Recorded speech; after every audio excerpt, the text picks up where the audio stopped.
A wild lion, starving, locked in a wooden cage in total darkness, begins to rise toward the sky. It doesn't know where it's going. Around it, in the gloom, it smells blood, sweat, and fear. The cage climbs up a narrow shaft, hauled by ropes and counterweights that drag it up meter by meter. And suddenly, above its head, a trapdoor opens. A blast of blinding light. A roar that isn't its own, but the roar of 50,000 people screaming at once. The lion bursts out onto an arena of white sand, dazzled, terrified, and the first thing it sees is a man with a sword waiting for it. The crowd goes wild. Not one of those 50,000 people knows where that animal came from. To them, it appeared out of nowhere, as if by magic. But you and I are going to know, because today we're going down to the place that lion came from, to the secret world that hid just beneath the sand of the Colosseum, a dark labyrinth of tunnels, cages, and machines that the public never knew a thing about. And that was, in reality, what made the entire spectacle work. Because that's the great lie of the Colosseum. Everyone thinks they know it. That enormous broken ruin with its arches of golden stone is one of the most famous images on the planet. But what you see when you look at the Colosseum is only the shell. It's the empty stage after the show. What truly mattered, what turned it into the most brutal entertainment machine in history, was almost all hidden. And today we're going to bring it to light layer by layer. If you like the places that hide more than they show, this is your channel. Subscribe and come down with me. But to understand what's underneath, first we have to answer a question almost nobody asks. Why is it there? Why did they build the most expensive and ambitious building of their era on that exact spot in Rome? And the answer is the first buried secret of this story. Because where the Colosseum stands today, there used to be a lake. An artificial lake, private, beautiful, surrounded by gardens. And that lake belonged to a single man, the Emperor Nero.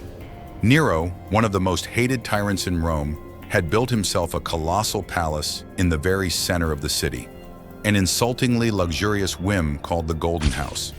He had thrown people out of their homes to seize the land, and in the middle of it all, he had ordered a lake dug for his personal enjoyment. When Nero fell and ended up taking his own life, the new emperor, Vespasian, understood that he had a perfect political move in his hands. What better way to win over the people than to take the tyrant's private lake and give it back to them, turned into the greatest spectacle in the world. He was going to build a place for the masses right on top of Nero's selfish whim. So they did the unthinkable. They drained the lake completely. They dug a giant ditch around it, deeper than the lake itself, so the water would escape toward the river Tiber, more than a kilometer away. They dried out the bottom, and on that bottom where a tyrant's palace once reflected, they began to raise the Colosseum. But there was an enormous problem: money. Nero had left the empire practically in ruins, and a work like this cost an impossible fortune. So where did the gold to pay for the construction come from? And here comes the dark part that almost nobody tells. It came from a war. Vespasian sent his son Titus to crush the revolt of the city of Jerusalem. The Roman armies razed the city, plundered its sacred temple, and carried off all its legendary treasures. And not only the treasures, they also brought back tens of thousands of prisoners turned into slaves. With the gold plundered from a temple and the sale of those captives, a large part of the building the whole world admires today was paid for. Rome's most iconic monument was raised in part on the plunder of another city. And now notice a detail you've been seeing your whole life without knowing what it means. The name, Colosseum. Almost everyone thinks it's called that because of how colossal it is, because of its size. And that's false. The name doesn't come from the building. Its real name, the official one, is the Flavian Amphitheater, in honor of the family that built it. The word Colosseum comes from something else. Right next to the building stood an enormous bronze statue, 30 meters tall, almost like one of our 10-story buildings. It was a giant statue of Nero himself, and people called it the Colossus. People started referring to the amphitheater as the building next to the Colossus. And that nickname, the one from the bronze giant, stuck forever. The curious thing is that the statue, the Colossus that gave everything its name, disappeared. It was lost at some point after the fall of the empire, and today nothing of it remains at all, except the name it stole from the building beside it. Now let's climb up through the tiers, because the Colosseum was, above all, a perfect mirror of Roman society. It could hold between 50,000 and 80,000 people, a staggering number. To give you an idea, even today there are entire countries that don't have a single stadium that size. And all those people entered in an astonishingly orderly way. There were 80 numbered entrance arches, and each spectator had a kind of ticket, a clay token with their number carved into it, telling them which door to enter and which tier to sit in. Thanks to that system, the entire building could fill, and above all empty, in a matter of minutes, faster than many football stadiums today. But where you sat wasn't up to you. It was decided by your social class with brutal rigidity. The more important you were, the lower you sat, the closer to the arena and to the blood.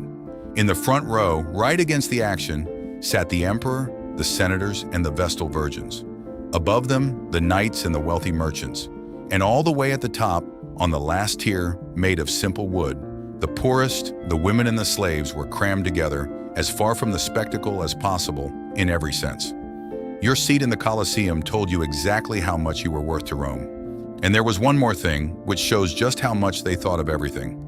On the hottest days when the Roman sun beat straight down on the tiers, they unfurled a gigantic awning over the entire seating area. A system of canvas sheets held up by 240 wooden masts around the highest part of the building. And the most incredible thing is who operated it. It wasn't moved by just any workers. It was operated by a detachment of sailors from the imperial fleet, brought to Rome on purpose.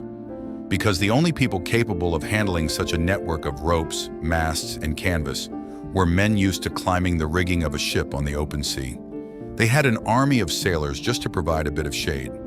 And now, after seeing everything the public could see, let's go down to what nobody saw. Let's get underneath the arena, because here is the true heart of the Colosseum and its best-kept secret.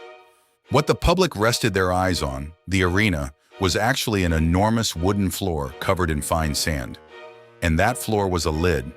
Beneath it hid an entire world, a two-story labyrinth of tunnels, corridors, and cells dug underground. The Romans called it the hypogeum, which means, literally, that which is under the earth. And during the centuries the Colosseum was active, that labyrinth was the hidden engine of the whole spectacle, a place the public never went down to and couldn't even imagine while they applauded above its head. What happened down there was pure organized madness. In those tunnels, in the dark, they kept the wild beasts brought from the most distant corners of the empire. Lions and leopards from Africa, bears and animals so exotic that most Romans had never seen them in their lives. They also kept the scenery, the weapons, and the gladiators themselves, waiting their turn in the gloom. And to lift all of that up to the arena at the exact right moment, the Romans built an astonishing machine. The hypogeum had no fewer than 80 wooden hoists, 80 elevators moved by ropes, pulleys, and counterweights, driven by the brute force of hundreds of men sweating in the darkness. And in the ceiling of the labyrinth, that is, in the floor of the arena, there were 36 trapdoors. Do you understand now the line from the beginning? When the emperor gave the signal, the operators below loaded a beast into one of those hoists, hauled on the ropes, raised the cage up the shaft, and suddenly a trapdoor opened in the middle of the arena. The animal appeared out of nowhere, in the center of the spectacle, before 50,000 people who had no idea that beneath their feet an entire machine was working to deceive them. To the public, it was magic. Beasts rose from the ground, trees and scenery sprang up as if by enchantment. The stage changed in seconds. But it wasn't magic. It was engineering. It was the desperate labor of hundreds of invisible men moving through a hell of tunnels with no ventilation, lit only by torches, amid the roar of caged beasts and the thunder of the crowd stamping on the ceiling above them. And here, before we go deeper into this story, stop for a second. If you're as blown away as I am by what hid beneath that sand, give me a like. It's free, it helps the channel a lot, and it tells me you want me to keep digging up places like this. Now there's a legend about the Colosseum that's one of the most famous of all, and it's time to set it straight, honestly. It's said that before the hypogeum existed, the Romans would completely flood the arena to recreate real naval battles, with actual ships floating inside the building. These supposed water battles even have a name, the naumachii. And here we have to tread carefully, because one thing is what's confirmed and another is legend. Some ancient sources claim that yes, in the early years, when the basement hadn't yet been dug, they used that lake drainage system to fill the arena with water and stage naval spectacles. What is certain is that, as soon as Rome dug the hypogeum underneath, that became completely impossible. You can't flood an arena if right below it you have a labyrinth of wooden tunnels full of animals and men. So if those naval battles really existed, it was only at the start, and their memory was buried, literally, beneath the new basement. Because, watch this detail, the hypogeum wasn't part of the original design. The Colosseum was inaugurated first, around the year 80, with games that lasted 100 days in a row. And only afterward did a later emperor, Domitian, order the underground labyrinth dug beneath the arena. In other words, the Colosseum had two different lives. A first version with the arena clear, perhaps floodable, and a second version, the definitive one, with the entire secret world of machines seething beneath the floor. And now we come to the question almost everyone who sees the Colosseum asks sooner or later. If it was so colossal, so perfect, so advanced, why is it broken today? Why is a huge chunk of it missing? If you look at the silhouette of the Colosseum, you'll see it's strange. One side stays tall, with its 3 floors of arches intact, and the other side, on the other hand, is much lower, as if cut off, as if a giant had taken a bite out of the building. What happened to that missing part? And the answer is 2 blows chained together, one from nature and another, far sadder, from the Romans themselves. The first blow was an earthquake. The Colosseum withstood several over the centuries, but in the year 1349, a great earthquake shook Rome with such force that the entire southern strip of the outer ring, that wall that's missing today, came crashing down all at once. Thousands of tons of stone fell to the ground. That was the bite. But what came after was even worse. And it's the real reason the Colosseum is so destroyed. Because when all that stone fell, the people of Rome didn't see it as a tragedy. They saw it as an opportunity. Suddenly there was, in the middle of the city, a mountain of travertine, of marble and of bronze already cut and ready to use, free, just lying there. And for centuries, the Romans turned the Colosseum into a quarry. They went, they tore out stone, they carried off the marble, they extracted the iron clamps that held the blocks together, and with all that material they built their palaces, their churches, and their houses. It's estimated that around 2/3 of the building's original stone disappeared this way. Think about it, because it's devastating. The Colosseum wasn't destroyed by any enemy army, any invading barbarian. It was dismantled, stone by stone, by the very descendants of those who had built it to raise their city. Half of Rome is made, literally, from the bones of the Colosseum. The giant was devoured by its own people. And in its decline, that empty skeleton had 1,000 strange lives. It was a cemetery. It was a fortress for noble families. It was a market with workshops and shops tucked between the arches. There were even people who lived inside its ruins. The largest amphitheater ever built ended up turned into an improvised neighborhood and a stone mine. So why didn't it disappear completely? Why is part of it still standing? And here another legend comes in that we have to handle with the truth up front. For centuries, it's been said that the Colosseum was a place of martyrdom, that countless Christians died there devoured by beasts for their faith. It's one of the most repeated images of the place.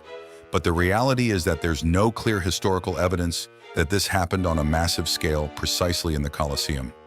That belief spread many centuries later, and yet that idea, true or not, ended up saving the building. Because in the 18th century, a pope declared the Colosseum a sacred place in memory of those supposed martyrs, planted a cross in the arena, and forbade anyone from continuing to tear out its stone. Notice the irony. The Colosseum, a place built for death and bloody spectacle, was saved from total destruction thanks to a legend about martyrs who perhaps never died there. A story saved it. It may not even have been true, but it kept it standing. So let's recap what we've dug up together. A building raised on the drained lake of a tyrant, paid for with gold plundered from another city, named after a giant statue that no longer exists today, with a secret world of tunnels and machines hidden beneath the sand that the public never knew a thing about, bitten by an earthquake and then devoured, stone, by its own city, and saved in the end by a legend of martyrs that perhaps never happened. The next time you see a photo of the Colosseum, that golden, broken ruin cut out against the Roman sky, you're no longer going to see just some old arches. You're going to see the lid of a machine. You're going to see the bottom of a vanished lake. You're going to see the empty stage of a spectacle that fed itself from the shadows, from a hidden labyrinth full of beasts, machines, and invisible men. You're going to see a giant that survived an earthquake, the looters and 2,000 years of history, and that's still there, standing, guarding beneath its feet the secret of how it truly worked. Because the Colosseum isn't the only monument in the world that hides, right beneath what everyone sees, another far darker and more incredible story. There are pyramids, cathedrals, and entire cities that keep secret worlds underground, chambers and tunnels almost nobody knows about. Tell me in the comments which one you want us to open up next. The sealed chambers beneath the pyramids of Egypt, the hidden tunnels under the Vatican, or the buried city beneath the Rome that tourists walk today? Leave it down there because I read them all. Subscribe, hit like, and comment. This is Por Dentro. See you on the next journey.